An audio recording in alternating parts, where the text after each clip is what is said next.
नमस्कार मित्रों। RPC college सहायक प्रोफेसर साक्षात्कार क्लासेज में आपका स्वागत है। आप सोच रहे होंगे वो नागार्जुन की पंक्ति आपको याद आती होगी जब मेरी क्लास आप देखते होंगे कि कौवे ने खुजलाई पाँखें कई दिनों के बाद दाने आए घर के अंदर कई दिनों के बाद। मित्रों, मैं समझ सकता हूँ थोड़ा नियमित नहीं हो पा रहा हूँ, उसके कई कारण हैं और सबसे बड़ा कारण तो आलस्य है। सच बात तो ये है और कोई भी गतिरोध जीवन का इतना महत्वपूर्ण नहीं होता, लेकिन आलस का क्या करोगे। और ऐसा नहीं है कि ये आलस मेरी तरफ से ही है, ये आलस आपकी तरफ से भी है क्योंकि आपको भी लग रहा है कि जब तक साक्षात्कार का अंतिम परिणाम न आ जाए, हमारे पेपर का साक्षात्कार के लिए बुलावा नहीं आ जाए, तब तक ऊर्जा और उत्साह का संचार भला कैसे है। लेकिन नहीं, यदि हम ऐसा सोच रहे हैं तो ठीक नहीं सोच रहे हैं, क्योंकि आंकड़े मैंने आपको बता ही दिए हैं। उन आंकड़ों पे आप परफेक्ट बैठ रहे हो तो सोचना ही नहीं है, बल्कि उन आंकड़ों से भी यदि कुछ अंक कम मेरिट चली जाए तो कोई आश्चर्य की बात भी नहीं है। इसलिए आप जोश जुनून के साथ अध्ययन करते रहें। आपको लग रहा होगा कि सर कैसे फील कर रहे हैं कि हम लोग आलस में हैं, क्योंकि आप लोग मुझे कोई फोर्स ही नहीं कर रहा है एक दो विद्यार्थी मुझे फ़ोन करके ये कह दे कि सर वो क्लास कैसे नहीं आ रही, तो सर सजग और सचेत हो जाए। खैर, मैं वैसे भी आपको शिकायत का मौका नहीं दूंगा और यहाँ से आगे मैं आपको निरंतर 2-3 1-2 क्लास, कभी 3 भी क्लास, क्योंकि हमारे साक्षात्कार से जुड़ी हुई कम से कम 100-125 क्लास तो हमको सुननी पड़नी ही है। आज मैं पीडीएफ में भी आपको लगभग 40-50 क्वेश्चंस हमने बनाए हैं और वो उसके संभावित उत्तर लिखे हैं। मैं वो आपको आज सेंड करूँगा। आप अपने स्वयं के नोट्स बना लें या उनके प्रिंट आउट भी आप निकलवा सकते हो। और ये आवश्यक नहीं है कि जो मैं आपको उत्तर दे रहा हूँ वो आपका अंतिम सत्य है, नहीं, उसमें आप कुछ जोड़ भी सकते हैं। घटा तो नहीं सकते हैं, जोड़ सकते हैं। शब्दावली का आप अपने स्तर पर भी प्रयोग कर सकते हो, हालांकि मैंने उसमें बहुत क्लिष्ट शब्दावली ना रख करके सामान्य शब्दावली का प्रयोग किया है। क्योंकि मित्रों, इंटरव्यू में 2 बातें हैं। एक तो हमको अपनी सहजता को बनाए रखना है। हमको वहाँ ये फील नहीं कराना है कि हम हिंदी के भगवान हैं। हम ये फील कराएंगे, उनको ये अनुभव कराएंगे कि हम साधारण इंसान हैं, साहित्य के विद्यार्थी हैं। इसलिए सहजता के साथ सहजता के बिंदु को ध्यान में रखते हुए हमको उनका उत्तर देना है। लेकिन यह भी हमको ध्यान रखना है कि हम और लोगों से तो विशिष्ट हैं, तभी आपके अंदर आत्मविश्वास की मात्रा भी ज़्यादा आएगी तो दोनों पहलुओं को ध्यान में रखो। पिछली कुछ कक्षाओं में हमने आदिकाल के जुड़े हुए कुछ महत्वपूर्ण संदर्भों, संभावित प्रश्नों पर बातचीत की है और उस प्रक्रिया को आज हम आगे बढ़ाते हैं और भक्ति काल से बातचीत करते हैं। तो मित्रों, आज की विषय का शीर्षक हम कहेंगे, हमको जिस विषय पर बातचीत करनी है, भक्ति काल। संदर्भ हमारा इसका अध्ययन करने का नहीं है, साक्षात्कार के पहलू कौन कौन से हो सकते हैं भक्ति काल के अंतर्गत, इस पर हमको चर्चा करनी है। अब भक्ति काल से संबंधित जब हम चर्चा करते हैं तो मित्रों कुछ बिंदुओं का ध्यान रखें। एक तो विशेषकर आम तौर से जो लड़कियां होती हैं, उनसे यदि कभी कोई पूछ लेता है ना, इंटरव्यू का मेंबर वगैरह, कोई बताओ तुमको हिंदी साहित्य के इतिहास में क्या अच्छा लगता है, क्या पढ़ करके आई हो, क्या पढ़ करके आए हो, तो विशेषकर लड़कियों के मुंह से निकलता है भक्ति काल। क्योंकि भक्ति करना उनकी नीति भी है। परिवार की भक्ति, घर की भक्ति, पति की भक्ति, बच जाए तो ऊर्जा, फिर ईश्वर की भक्ति तो भक्ति भावना में तो वो डूबे ही रहते हैं। लेकिन फिर आपसे पूछे, भाई भक्ति काल में आपने कौन सी रचनाओं को पढ़ा है, यहीं पर मामला धाराशायी हो जाता है। यदि आपको कुछ विशिष्ट किताबों के नाम तो पता होना चाहिए।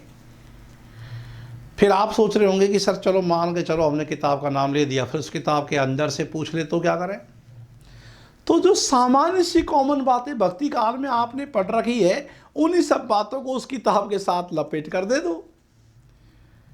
जैसे मान लो आपने नाम ले दिया सर कबीर दास पर, हमने हजारी प्रसाद द्विवेदी की किताब पढ़ी है, तो बोल दो कि हजारी प्रसाद द्विवेदी ने कबीर दास के व्यक्तित्व को भक्त कवि के रूप में स्थापित किया है। और ऐसा तो है नहीं कि आपने कबीर दास को बिल्कुल नहीं पढ़ रखा है, अपनी बात को कह सकते हो द्विवेदी जी के साथ संदर्भ लेते हुए। तो सबसे पहला सवाल ये है कि भक्ति काल में आपने कौन सी किताबें पढ़ी हैं, कौन सी किताबें पढ़ी हैं। और मित्रों ये मैं आपको बता दूं कि बिल्कुल सामान्य सवाल परीक्षा में पहले भी साक्षात्कार परीक्षा में पूछे गए हैं। दूसरा, क्योंकि मैं अपने अनुभव से तो आपको बतलाता ही हूँ, लेकिन मेरे जो विद्यार्थी साक्षात्कार देकर के आते हैं उनके भी अनुभवों को मैं आत्मसात करता हूँ, डायरीबद्ध करता हूँ, कलमबद्ध करता हूँ। वो भी, अरे भाई सुनो, चाय ले आओ, चाय पिलाओ यार। तो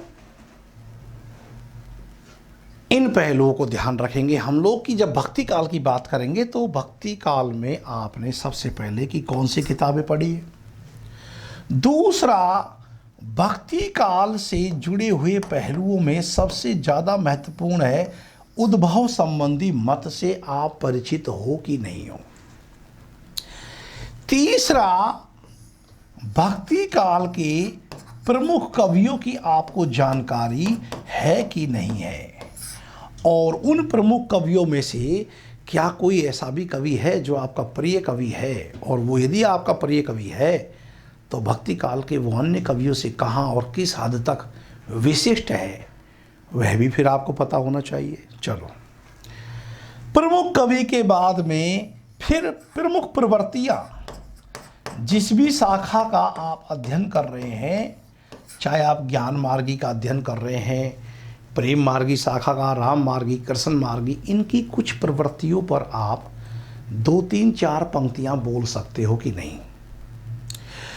क्योंकि मित्रों, आप मेरा अपराध क्षमा करना, मुझे आपकी तथ्यात्मक बुद्धि में कोई संदेह नहीं है।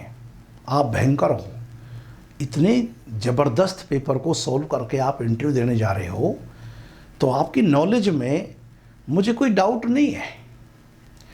लेकिन मुझे इस बात पर बार बार डाउट होता है, आप पर ही नहीं, संपूर्ण राजस्थान के जो विद्यार्थी हैं, और विशेषकर जिनसे मेरा पाला पड़ा है, जो हिंदी साहित्य के विद्यार्थी हैं, वे जब बोलने की बारी आती है तो सब कुछ जानते हुए भी वो अपने आप को प्रेजेंट नहीं कर पाते, अपने आप को प्रस्तुत नहीं कर पाते। इसका कारण हमारी परीक्षा पद्धति का दोष है। हमारी परीक्षा पद्धति में अवधारणात्मक चीज़ों से ज़्यादा तथ्यात्मक चीज़ों को महत्व दिया जाता है। तो ये मौखिकी के लिए इसलिए मैं कह रहा हूँ, पहले सेलेक्ट बिंदु कर लो, वो बिंदु याद आते ही आप लगातार बोलोगे। अब मान लीजिए आपसे पूछ लिया कि बताओ अमीर खुसरो के बारे में आप क्या जानते हो, तो केवल खड़ी बोली का पहला कवि और 2 सखुनेर पहलियाँ मुकरियाँ लिखी है, इतना कहकर चुप हो जाओगे तो वो सामने वाला क्या समझेगा कि बंदे के पास तो मैटर ही नहीं है यार। जबकि हमने आपको बता रखा है कि आप पहले से ही 3-4 बिंदु तैयार कर लीजिए, जिसमें खड़ी बोली एक बिंदु है, उसकी रचना धर्मिता दूसरा पहलू है, लेकिन वो मनोरंजन और रसिकता के कवि हैं, उस संदर्भ में भी आप बात करो, 1-2 पहेलियाँ भी आप उसकी याद करो। उसके अलावा संगीत संबंधी योगदान को भी आप याद करो। इसके अलावा हिंदी भाषा के प्रति जो उसकी गौरवशाली बातें हैं उसको भी याद करो। और इन सूत्रों के द्वारा फिर आप वो पंक्तियाँ बनाओगे कि सुनने वाला ये कह देगा चलो भाई रुक जाओ, अब आगे आपसे और दूसरा सवाल पूछते हैं। वो चीज़ें आपके पास होनी चाहिए। मसाला तो हो कि जोड़े किन किन बिंदुओं को, तो बिंदु बिंदु याद कर लो, और उन बिंदु बिंदुओं को याद करके शीशे के सामने खड़े होकर के बोलो जरा विद्यापति पर 3 लाइन। लगातार किसी भी एक कवि पर 1 मिनट बोलने की आप आदत डाल लो। केवल इंटरव्यू में ही सफलता के लिए नहीं, बल्कि जीवन के आगे बहुत सारे ऐसे मोड़ आएंगे, बड़ी क्लास कॉलेज की आपको पढ़ानी पड़ेंगी। उस समय विद्यार्थी कह देते हैं कि बोले यार ये तो ऐसा ही गुरुजी कैसे लग गया कॉलेज लेक्चरर। तो वहाँ फिर क्या मज़ा लाइफ का। इसलिए बोलना तो आपको आना ही होगा और लाना पड़ेगा आपको बोलना। प्रवृत्तियाँ और एक महत्वपूर्ण बिंदु है वो है तुलना। ये सबसे महत्वपूर्ण चीज़ है मित्रों। वैसे तो खैर जीवन में तुलना करना अच्छी बात नहीं होती कि मेरे पास तो ऐसी गाड़ी, इसके पास तो ऐसी गाड़ी, मेरी तो ऐसी लाड़ी, इसकी तो ऐसी लाड़ी, मेरा तो ऐसा घर, इसका तो ऐसा घर, मैं तो ऐसा, ये तो वैसा।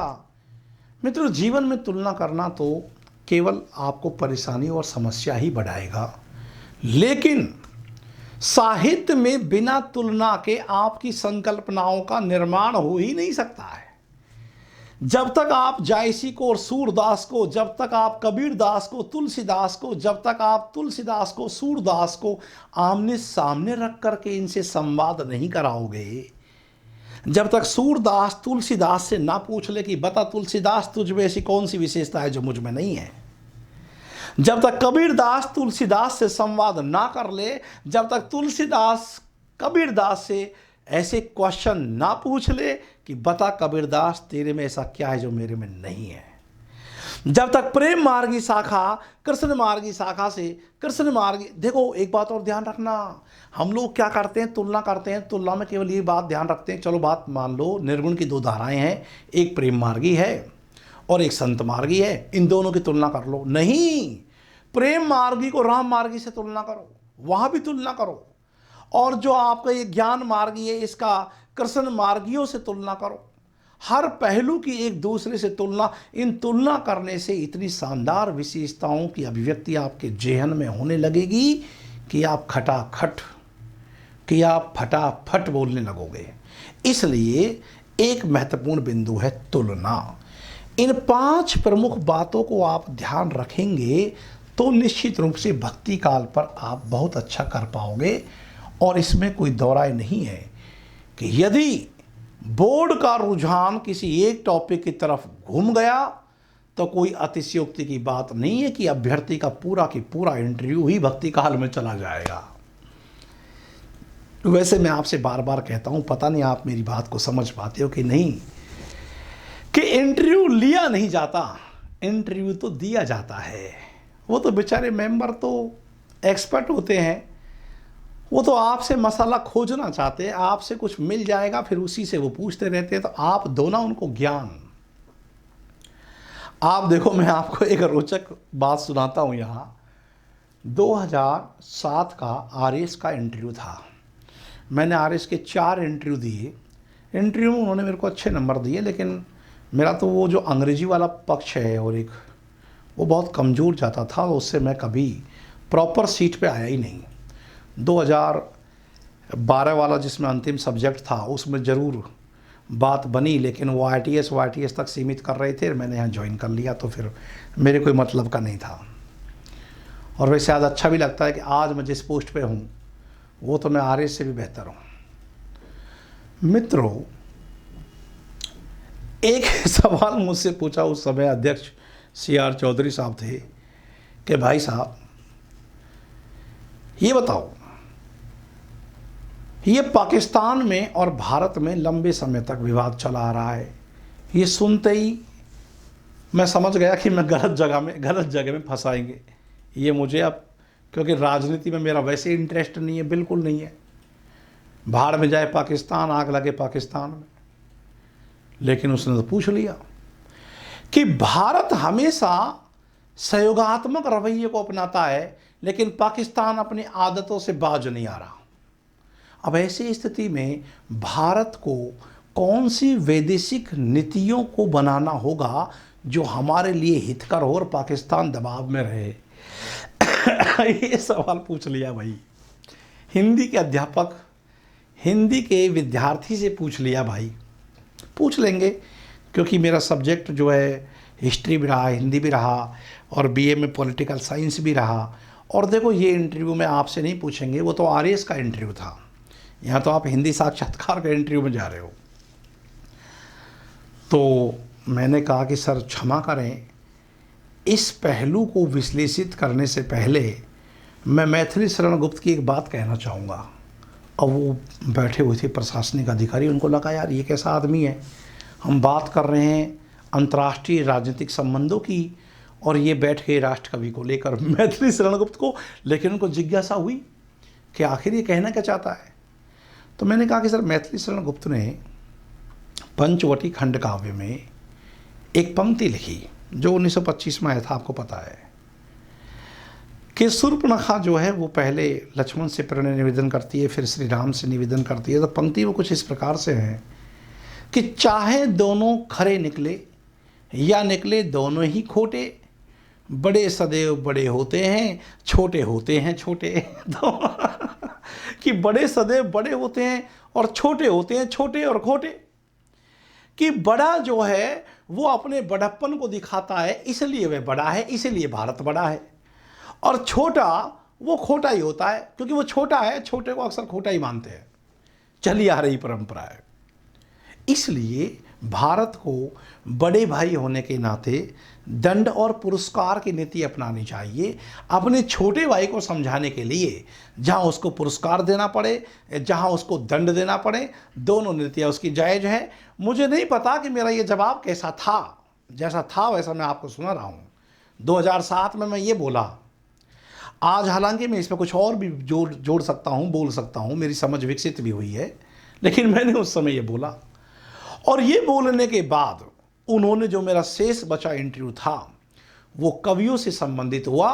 फिर उन्होंने मुझसे मैथिली शरण गुप्त की अन्य रचनाएं और भारत पाकिस्तान के संदर्भ को छोड़ करके वो वापस वहीं आ गए। तो इस प्रकार आप जब इंटरव्यू दें तो उस इंटरव्यू में अपनी बात को अपने किसी ऐसे सूत्र को छोड़ दें ताकि अगले उसी सूत्र को पकड़ करके वो आपसे अगला सवाल वैसा ही पूछ ले। खैर, इसलिए साक्षात्कार को दबंग तरीके से प्रस्तुत करना है, डरना नहीं है, सहजता बनाए रखनी है, अतिरिक्त बड़प्पन का शिकार नहीं होना है। मालूम चले कि क्लिष्ट शब्दावली का प्रयोग कर रहे हैं और उस शब्दावली से अटक गए, हम अब तुतला रहे हैं, कुछ बोल ही नहीं पा रहे हैं, तो वो नहीं, सहजता में बोल दो, कोई फर्क नहीं पड़ रहा इन चीज़ों का। अब देखो, अब हमको भक्ति काल में, अब भक्ति काल का नाम लेते ही सबसे पहले आपसे इसको नोट कर लेंगे, आप इन पहलुओं को समझ लेंगे, हम भक्ति काल के विद्वान बन जाओगे। आप 10-12 क्लास में भक्ति काल को तोते की तरह बोलने लगोगे यदि आप इसी प्रकार से चीज़ों को देखोगे, समझोगे तो। अब पहली चीज़ ये हुई कि भक्ति काल से जुड़ी हुई कुछ विशिष्ट पुस्तकों के नाम आपको पता होना चाहिए। विशिष्ट पुस्तकें, तो मित्रों देखो, शिव कुमार मिश्र की एक पुस्तक है भक्ति आंदोलन भक्ति काव्य के नाम से। तो आप ये कह सकते हो कि सर एक तो हमने शिव कुमार मिश्र की पुस्तक पढ़ी है, शिव कुमार मिश्र की पुस्तक कौन सी है, भक्ति काव्य है, पूरा नाम है इसका भक्ति आंदोलन भक्ति काव्य, इस प्रकार से नाम मिलता है। एक आप हजारी प्रसाद द्विवेदी का नाम ले देंगे कि हजारी प्रसाद द्विवेदी की हमने किताब पढ़ी है कबीर। कबीर को मुख्य तौर से हजारी प्रसाद द्विवेदी ने भक्त कवि के रूप में स्थापित किया है। अच्छा, इसके बाद और एक दो किताबों के नाम, और राजस्थान के हो तो मीराबाई का नाम पता नहीं हो तो गड़बड़ हो जाएगा। एक साहब हमने किताब पढ़ी है विश्वनाथ त्रिपाठी की मीरा का काव्य है। डरना मत, अरे भाई गुरुजी तो कह रहे हैं कि मीरा का काव्य पढ़ा है, लेकिन हमने तो पढ़ा ही नहीं, हम झूठ कैसे बोल दें। बोल दो, कोई फर्क नहीं पड़ रहा, झूठ बोल दो। यही तो होगा कि पूछ लेंगे भाई मीरा के काव्य में विश्वनाथ त्रिपाठी क्या कहना चाहते हैं, तो मीरा पर जितना आपको याद है पूरा उगल दो। और दुनिया भर की चीज़ें मैं आपको मीराबाई पर पढ़ाता भी हूँ और यहाँ इंटरव्यू की क्लास में पढ़ाऊँगा। सामंती अभिजात्य को एक झटके में तोड़ देने वाली मीरा की कविता अपनी सहज समर्पणशीलता के लिए जितनी विख्यात है उतनी ही अपनी विध्वंसक चेतना के लिए भी विख्यात है। उन सब चीज़ों को बोल दो। मार्क्सवादी राइटर है विश्वनाथ त्रिपाठी, यही सब कहते हैं। मीरा का काव्य पढ़ा है। और भाई जायसी पर नाम लो तो विजयदेव नारायण शाही का लो, कि भाई विजयदेव नारायण शाही जो तीसरे सप्तक के प्रमुख कवि भी हैं, आलोचक भी बहुत अच्छे रहे हैं, इनकी हमने जायसी किताब पढ़ी है। अब जायसी के बारे में, विजयदेव नारायण शाही की मैंने काफ़ी बातें आपको समझा रखी है। यूट्यूब पर लंबे लंबे वीडियोज भी डाल रखे हैं मैंने, पहले भी एप्लीकेशन में क्लासेज में जायसी को खूब विस्तार से पढ़ाया है। और जो विद्यार्थी मेरे कोर्स से नहीं जुड़े हुए हैं, उनको मेरी सलाह है कि वो मेरे यूट्यूब पर डाले हुए तमाम वीडियोज को अच्छे से देख लें। कोई 50-60 वीडियो डाल रखी है मैंने जायसी पर, कभी अमीर खुसरो पर, कहीं सूरदास पर। आप पढ़िए तो सही, मसाला तो बहुत डाल रखा है, और मसाला भी ऐसा है बिल्कुल गरम मसाला।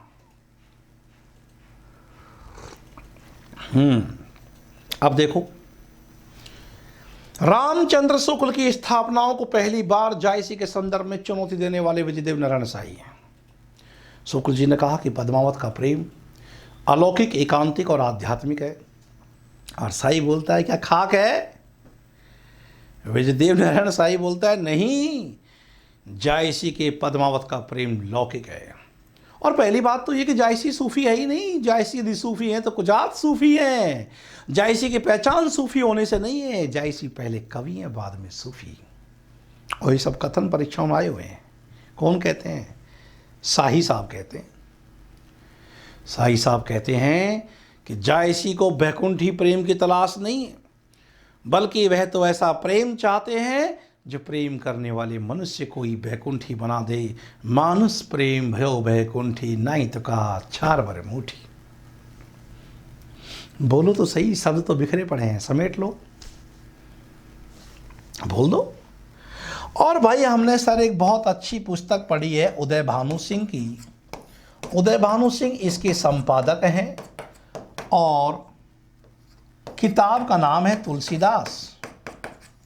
बहुत अच्छे अच्छे आर्टिकल इसमें संकलित है। और सूरदास पर यदि आपको बोलना है तो प्रोफेसर मैनेजर पांडे की किताब का नाम ले लो। प्रोफेसर मैनेजर पांडे जेएनयू के बड़े प्रोफेसर हैं, रहे हैं, अब तो रिटायर्ड हो गए हैं, और आज नामवर सिंह जी के जाने के बाद सबसे वरिष्ठ मार्क्सवादी आलोचक मैनेजर पांडे ही हैं।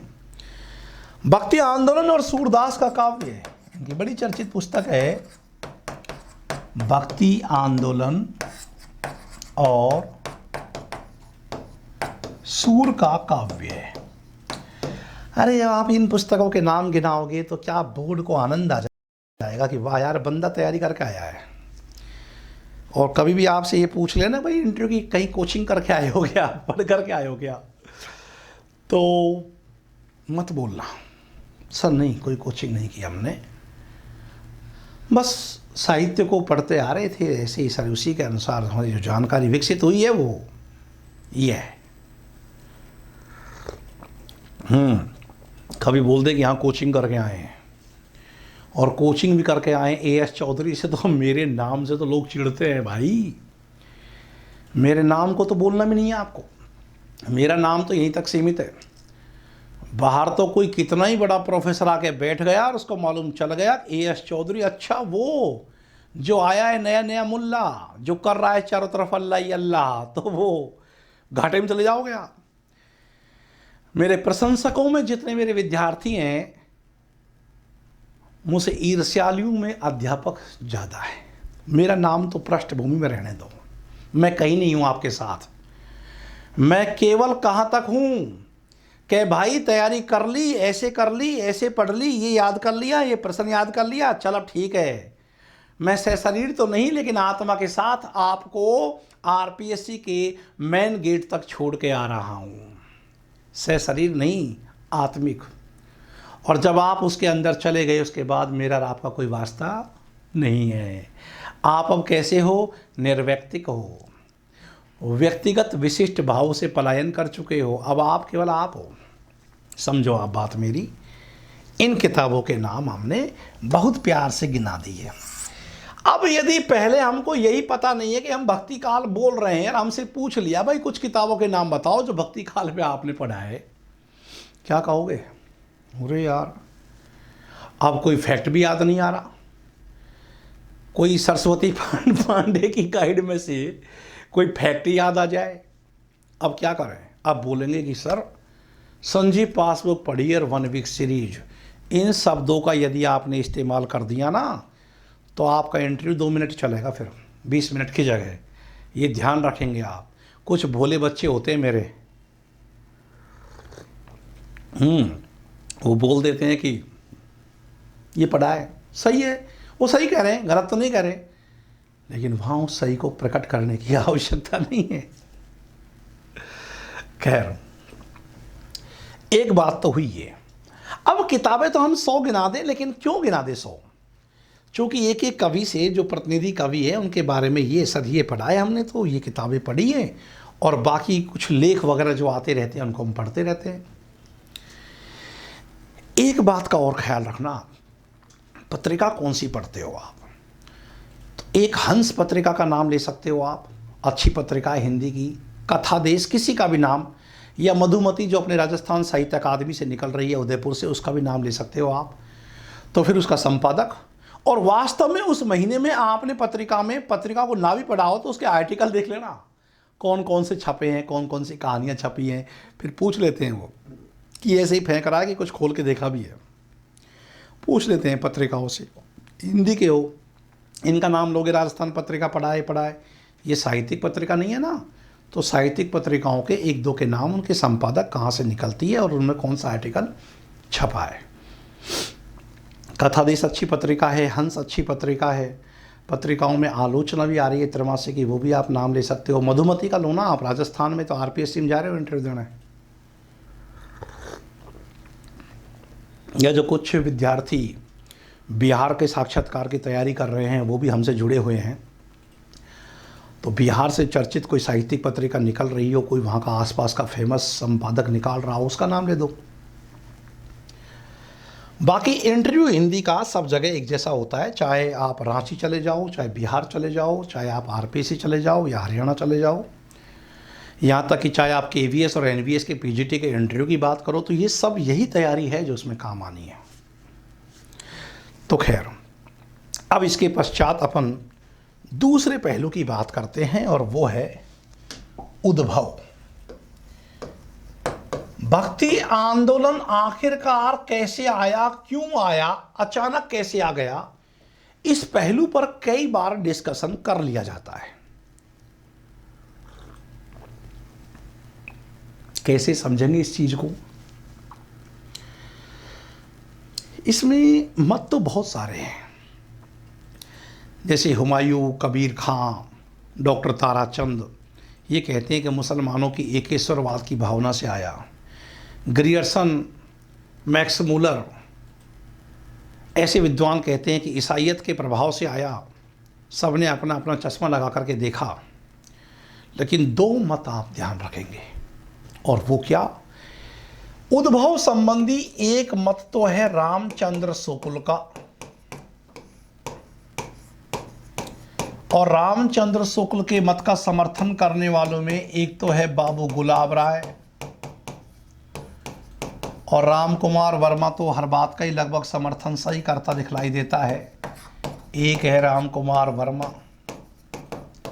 तो एक मत तो इनका है, मुख्य तो इसमें शुक्ल जी हैं, शुक्ल जी के मत से ये दोनों सहमत है।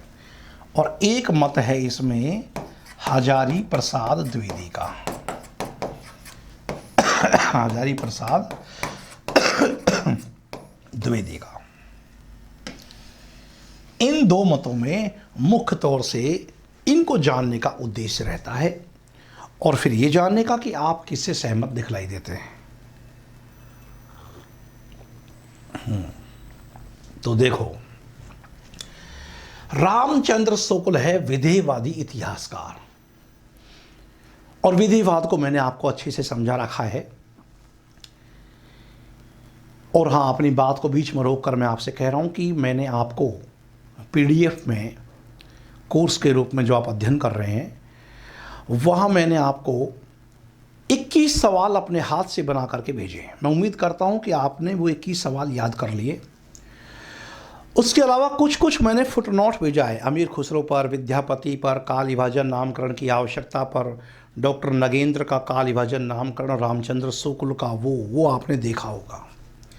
अतिरिक्त मैटर पढ़ने की आवश्यकता नहीं है। आज मैं आपको उस 21 वाले प्रश्न जो हाथ के लिखे हुए हैं उसको आगे बढ़ा करके 50-52 तक मैं आपको तैयार किए हैं सवाल, वो मैं आज आपको PDF में सेंड कर दूंगा और आप उनका बोल बोल करके अध्ययन कर रहे होंगे। क्योंकि जब भी आप मुझसे मिलने वाले हो बहुत जल्दी, क्योंकि मैंने यहाँ जयपुर में आपके साक्षात्कार के लिए एक बेहतरीन ऑफिस का भी प्रबंध कर लिया है।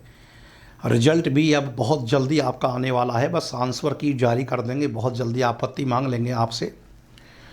और कोई बड़ा बखेड़ा नहीं हुआ तो संभावना है कि 1.5-2 महीने में आपकी काउंसलिंग करवा के आपका इंटरव्यू ले लिया जाएगा। बखेड़ा इसलिए कह रहा हूँ क्योंकि RPSC ने पेपर तो बना दिया स्टैंडर्ड लेकिन उसके उत्तर सेट करने में अभी उसके बहुत पसीने छूटने वाले हैं तो बहुत सारे प्रश्नों पर विवाद उठेगा और बहुत सारे सवाल डिलीट भी होंगे, चाहे वर्ण सगाई का सवाल हो या अंधायुग से जुड़ा हुआ सवाल हो या काव्य हेतु से जुड़ा हुआ सवाल हो, सब डिबेट में है। क्योंकि निश्चित उसका एक उत्तर है ही नहीं, उसके दो उत्तर सही आ रहे हैं। परा उपसर्ग डिलीट होगा, सार्वनामिक विशेषण वाला डिलीट होगा, डिलीट होने वाले क्वेश्चन भी इसमें है।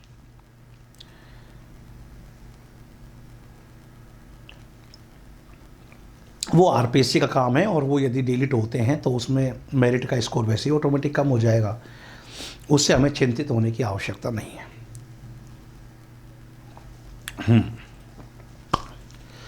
तो जो मैं आज आपको क्वेश्चन भेजूंगा, टोटल लगभग 60 क्वेश्चन हो जाएंगे मिला जुला के, इनकी तैयारी कर लो आप, और तैयारी कर लो। बल्कि मैं प्रयास करूंगा कि दीपावली के बाद इंटरव्यू चाहे जब भी हो, जैसे भी हो, लेकिन क्यों ना हम एक दिन संडे का टाइम निकाल करके जो विद्यार्थी प्रेजेंट हो सकते हैं फिजिकली, उनको प्रेजेंट कराने की भी हम एक रूपरेखा पर विचार कर रहे हैं कि अभी हम संडे भी यदि प्रेजेंट हो जाते हैं, संडे को तो छुट्टी होती है, हालांकि मेरे विद्यार्थी बहुत दूर दराज से जुड़े हुए हैं, जो प्रेजेंट हो पाते हैं वो ठीक, जो प्रेजेंट नहीं हो पाते हैं तो जो प्रेजेंट होंगे उनकी मैं लाइव क्लास को आपके एप्लीकेशन पर डाल दूंगा कि देखो हम ऐसे सवाल पूछ रहे हैं विद्यार्थियों से, ऐसा हमारा पैनल बोर्ड बना हुआ है, ऐसे सवालों के जवाब विद्यार्थी इस प्रकार से दे रहे हैं, तो आप वहाँ भी अपना मूल्यांकन कर सकते हो। हर प्रकार से हम अपने आप को स्ट्रॉन्ग बनाएंगे, अपना उद्देश्य ये है। अब रामचंद्र शुक्ल विधेयवादी है और विधेयवाद के जनक हिप्पोलाइट तेन है, जो फ्रांसीसी विद्वान है और जो एक बात कहता है कि भाई किसी भी देश का साहित्य क्षण भर में उस युगीन परिवेश से प्रभावित होता है। विधेयवाद ये कहता है कि साहित्य अपनी ऐतिहासिक परिस्थितियों से पूर्ण रूप से प्रभावित होता है।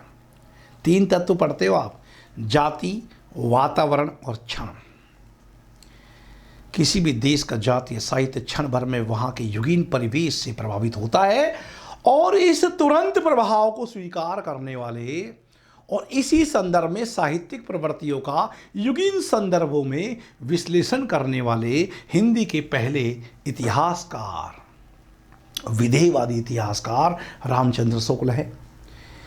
ये भक्ति आंदोलन के उद्गम को किस प्रकार से जोड़ते हैं कि इधर से मुसलमान भारत आए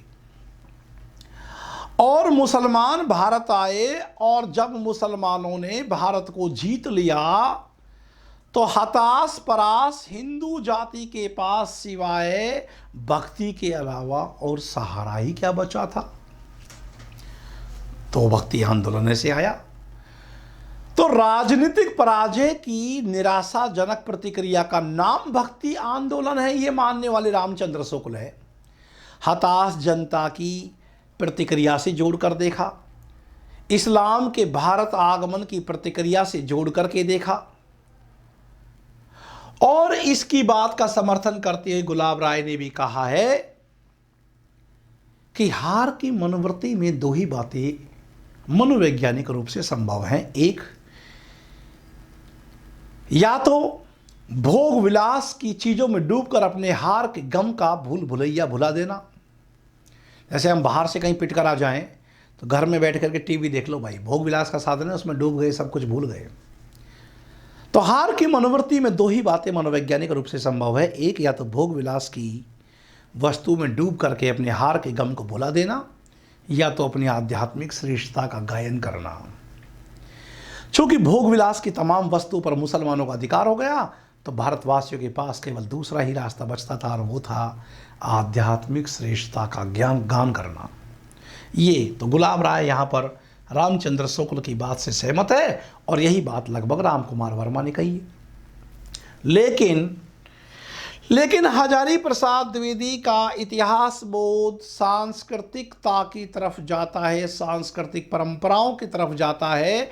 मैंने आपको एक शब्द दिया था, वो था परंपरा का निरंतरीय बोध। परंपरा का निरंतरीय बोध ये हजारी प्रसाद द्विवेदी के आलोचना कर्म का एक महत्वपूर्ण पहलू है। ये गालिब का विश्लेषण करेंगे तो कबीर की परंपरा को जरूर उठाएंगे। इन्होंने कहा कि भक्ति आंदोलन ये इस्लाम के आगमन की प्रतिक्रिया स्वरूप हताश निराश जनता की प्रतिक्रिया नहीं है, बल्कि ये तो दक्षिण में आलवारों से चलने वाली सांस्कृतिक विचारधारा का सहज प्रतिफलन है। यदि इस्लामिक आक्रमणकारियों की जीत से और भारतवासियों की उत्पन्न हताशा से भक्ति का जन्म होना ही था, तो ये तो सिंध से होनी चाहिए, दक्षिण भारत से क्यों हुई? क्या सवाल है।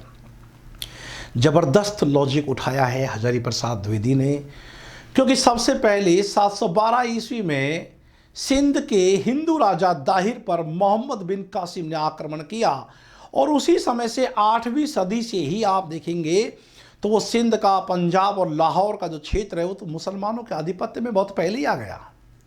तो भक्ति की लहरें तो सिंध से यानी उत्तर पश्चिम क्षेत्र से उठनी चाहिए, लेकिन लहरें उठी दक्षिण से। जैसे वो डॉक्टर सत्येंद्र की एक पंक्ति लिखी मिलती है ना, द्रविड़ भक्ति उपजी लाए रामानंद। और कबीर दास की भी ऐसी एक मिलती जुलती पंक्ति मिलती है, प्रकट की कबीर ने सप्तदीप नवखंड। तो किसका मत अधिक मान्य है? तो आप हजारी प्रसाद द्विवेदी से सहमति दर्ज करेंगे, रामचंद्र शुक्ल से सहमति दर्ज नहीं करोगे। केसरीमान 9वीं सदी के भारत में, दक्षिण भारत में जब पल्लव राजाओं का शासनकाल था, उस समय एक बड़ा सांस्कृतिक आंदोलन वहाँ हुआ, आलवार और नैनवारों का आंदोलन। आलवार 12 थे, नैनवार 63 थे, नैनवार शैव थे, आलवार वैष्णव थे। तो आलवारों से जो भक्ति भावना दक्षिण से ऊपर की तरफ जब उठने लगी, उसी की सहज परिणति, उसी आलवारों से चलने वाली सांस्कृतिक परंपरा का सहज विकास है भक्ति आंदोलन। और ये चीज़ें जो मैं आपको समझा रहा हूँ, ये मैं लिखित में आपको भेज दूंगा, इनको यहाँ लिखने की आवश्यकता नहीं है। सुनो, देखो और ऐसे बोलो। तो हम किससे सहमति दर्ज कराएंगे? हजारी प्रसाद द्विवेदी से हमारी सहमति होगी, ये आपको ध्यान रखना है। और बाकी के तो आपको नाम गिनाने की आवश्यकता भी नहीं है। बाकी तो मैक्स वेबर महोदय है, वो तो ये कहते हैं कि जो तुम्हारा कृष्ण जी है ना, वो ऐसे खड़े होते हैं और ऐसे हाथ करके वो बंसी बजाते हैं, तो वो तो क्राइस्ट का रूपांतरण है ना, उनको हर जगह ईसा मसीह दिखाई देंगे। अच्छी बात है, प्रभु ईसा मसीह दया के सागर हैं, लेकिन आध्यात्मिकता के रंग के चश्मों को साफ तो कर लो। शुक्ल जी ने जो वो आगे चल करके कहा भी है।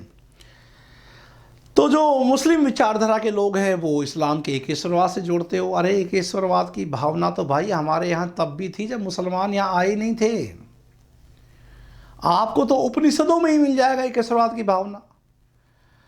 और बाल गंगाधर तिलक और कृष्ण स्वामी अयंगर जैसे विद्वान मानते हैं कि जो हमारे प्राचीन भारतीय स्रोत है वहीं से भक्ति आंदोलन का उद्गम आप देख लो। श्रीमद् भागवत गीता में स्पष्ट रूप से भक्ति का प्रतिपादन हुआ है। सांडिल्य भक्ति सूत्र को देख लो आप, उसमें भक्ति की महत्ता को स्थापित किया गया है। तो यूँ तो हमारी आप परंपरा में ही चले जाओ। और राम रतन भटनागर ने तो भक्ति काल को पौराणिक धर्म का पुनरुत्थान कहा है। लेकिन मुख्य तौर से आपको शुक्ल जी का मत और हजारी प्रसाद द्विवेदी का मत ही याद रखना है। तो देखो शुक्ल जी ने भक्ति आंदोलन को किस प्रकार से देखा है। तो शुक्ल जी ने देखा है इस्लाम के भारतीय आगमन की प्रतिक्रिया स्वरूप भक्ति आंदोलन आया, ये पहलू। और ये भी कह दो कि भारतीयों की राजनीतिक पराजय से उत्पन्न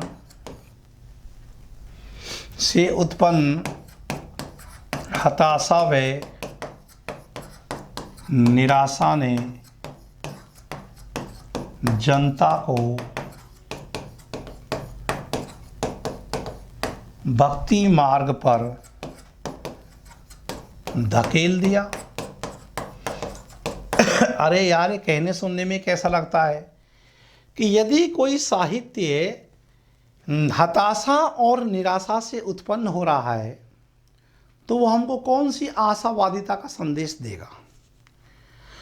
पूरा भक्ति काल में आशावादी स्वर इतने बड़े स्तर पर है, चाहे कबीर हो, जायसी हो, सूर हो, तुलसी हो, मीरा हो, रसखान हो, सबने जनता को सम्मिलित किया, संस्कृतियों के मिलन बिंदु की बात की, आशा धर्मिता की बात की। तो यहाँ हताशा और निराशा से इतना उदात्त साहित्य कैसे पैदा हो सकता है। ये कहने वाले शुक्ल जी है और इनका समर्थन लगभग गुलाब राय अपनी शब्दावली में, राम कुमार वर्मा भी करते हैं। लेकिन जो बात फिर हजारी प्रसाद द्विवेदी ने कही है, हजारी प्रसाद द्विवेदी की 2-3 बातों को आप ध्यान रखेंगे।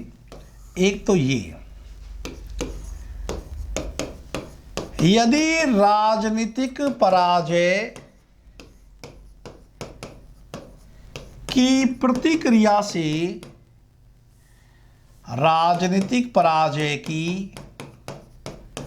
प्रतिक्रिया से भक्ति आंदोलन को आना था,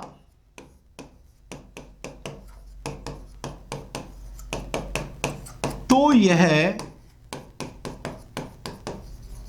सिंध से आता।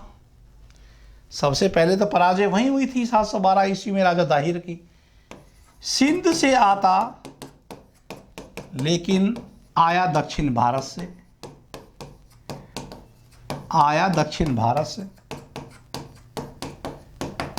ये देखो, एक बात ये। और दूसरी बात जो उन्होंने कही और जो विशेष महत्वपूर्ण है और जिससे हमको सहमति दर्ज करनी है कि आलवारों से चलने वाली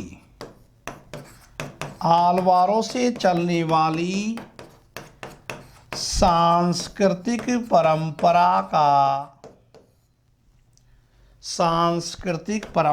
का सहज प्रतिफलन है भक्ति आंदोलन।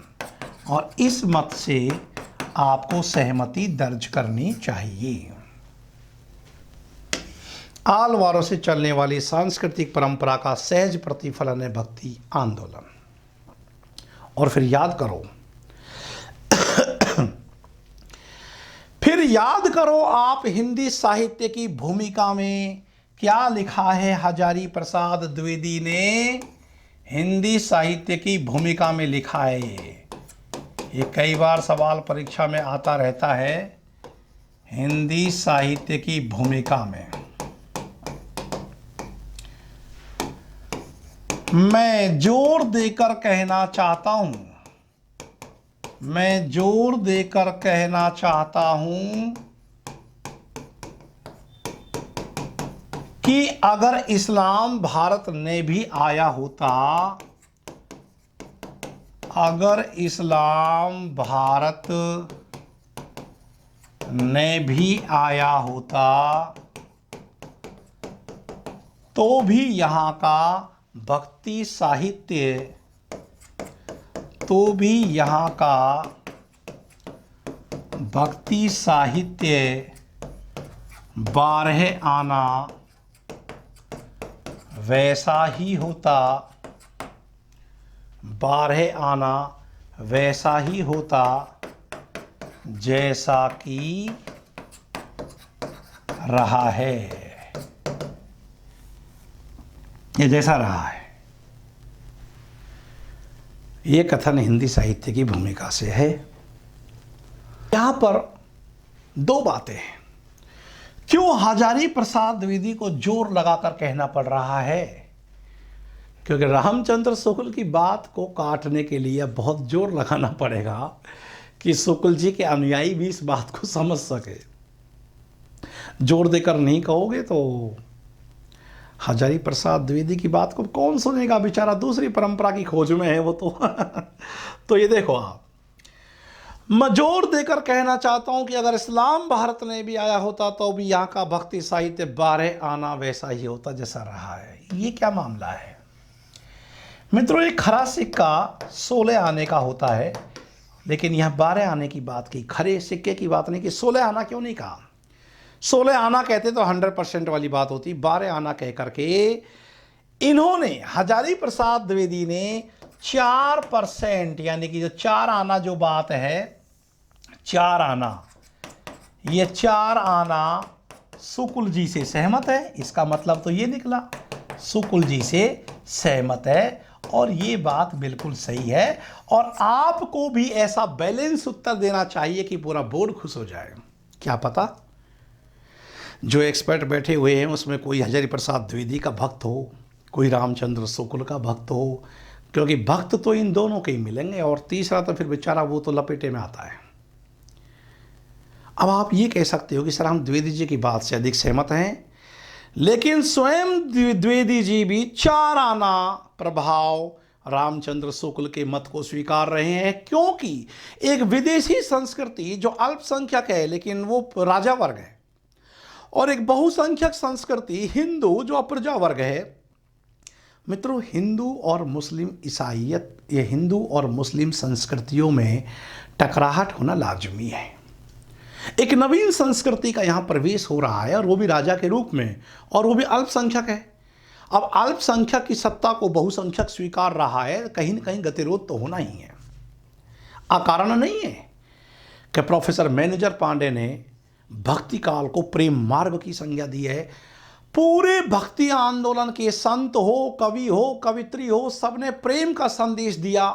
समाज में सामरस्य सामंजस्य के तत्व निर्धारित हो, बन जाएं, एक दूसरे की संस्कृति के घुलन मिलन बिंदुओं को स्वीकार लें, हमारा समाज सही दशा और दिशा में आगे बढ़े। तो ये तो सभी संतों ने बात कही है। तो इस्लाम के भारत आगमन की प्रतिक्रिया वो 100% सच नहीं है, तो 25% जरूर सच है। 75% तो चलो हम मान लेते हैं, 12 आना शेष बचा जो 4 आना है वो 25% हो गया। तो शुक्ल जी की भी बात का भी आप सम्मान रखेंगे। आप देखो ना, सभी प्रेम प्रेम चिल्लाते हैं पूरे भक्ति काल के कवि। कबीर कहते हैं कि प्रेम गली अति सांकरी तामे दौन समाय। जायसी ने कहा कि मानुष प्रेम भयो बैकुंठी, नाही तो काहे छार भरी मुठी। तुलसीदास ने कहा का भाषा का संस्कृत प्रेम चाहिए सांच, काम जुआवे काम रे काले करे कुमांच। प्रेम चाहिए सांच। सूरदास अपने भ्रमर गीत में चिल्ला उठे सूर सागर में, प्रेम प्रेम ते होए प्रेम ते पार जइए, प्रेम बंधियो संसार प्रेम परमार्थ लहिए। सोचे निहुचे प्रेम को जीवन मुक्ति रसाल, एक निहुचे प्रेम को जब मिलई गोपाल। प्रेम मीराबाई तो साफ कहती है कि असवन सींची सींची प्रेम बेली बोई, और रस खान की तो मित्र बात ही क्या करो, उन्होंने तो प्रेम वाटिका ही लिख दिया। प्रेम तत्व विपरीत संस्कृतियों के मिलन बिंदु के रूप में, और पूरा सूफी साहित्य तो हिंदू और इस्लामिक संस्कृतियों के समन्वय की बात करते हैं। देखिए आपकी वो लोग मुसलमान हैं लेकिन हिंदू राजघरानों की कहानी लिख रहे हैं। उनकी भाषा ठेठ अवधी है लेकिन लिपि उनकी फारसी है। भाषा शिल्प और संवेदना के स्तर पर इसे बेहतरीन समन्वय का और क्या आदर्श होगा। जहां तक मैं समझ रहा हूं मेरे सूत्र वाक्यों को आप समझ रहे होंगे। आप उच्चतर हायर लेवल के विद्यार्थी हैं और मुझको सुन रहे हैं, इसमें अपने आप में साबित है कि आप असाधारण विद्यार्थी हैं, क्योंकि साधारण अध्यापक को तो आप सुन ही नहीं रहे हो। तो मित्रों, इस प्रकार से एक वैचारिक बहस होती है और इसको हमको परिचित होना चाहिए और बैलेंस उत्तर देने की हमको आवश्यकता होती है। ये पहलू मैंने दर्शाए हैं और लगातार क्लासेज में आज के बाद से आपके एप्लीकेशन पर डालना शुरू कर दूंगा। तो आप निरंतर अपने अध्ययन को एकदम प्रखर धार लगा के रखो। मतलब सारा लोहा उन लोगों का, अपनी केवल धार। अपना क्या है इस जीवन में, सब कुछ लिया उधार।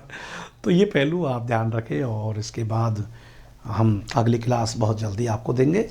जुड़े रहें, बने रहें, अच्छे से अध्ययन करें और इस बार कॉलेज सहायक प्रोफेसर में अपना कीर्तिमान, अपना झंडा स्थापित कर दें कि 3 ही शब्द गूंजने चाहिए: जय हिंदी, जय आरपीएससी और जय रेनेसा।